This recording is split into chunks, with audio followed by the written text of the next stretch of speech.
Carolina, the 4 seasons he spent there, he failed to make the postseason once.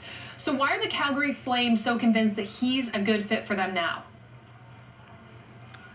Well, I think there are 3 reasons for that. Number 1 being familiarity. Flames GM Brad Treliving worked with Bill Peters in 2016 at the World Championships when they won a gold medal. The fact that Treliving didn't interview any other candidates throughout this process gives you a pretty good idea that Treliving is a firm believer that number 2, Bill Peters is a really good coach, despite the fact that he's missed the playoffs in 5 of his 7 seasons coaching at the professional level. He used the term that Bill Peters has a blueprint for today's modern NHL game. His teams play fast and they didn't make a lot of mistakes, but the mistakes that they did make ended up more often than not in their net, as the Hurricanes had some of the worst goaltending in the NHL over the last 4 seasons. And in addition to that, Bill Peters in Carolina wasn't really armed with the difference makers that are necessary to have success in today's game. The guys that he does now have on the Calgary Flames,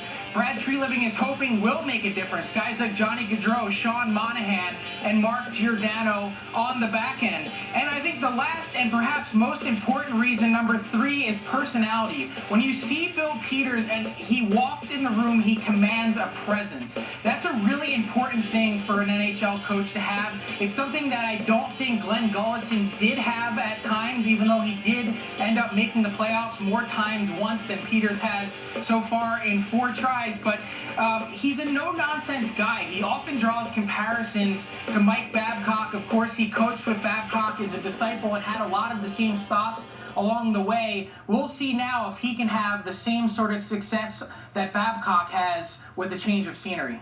Okay, well, there'll be one more stop for Bill Peters before he can get his feet wet with the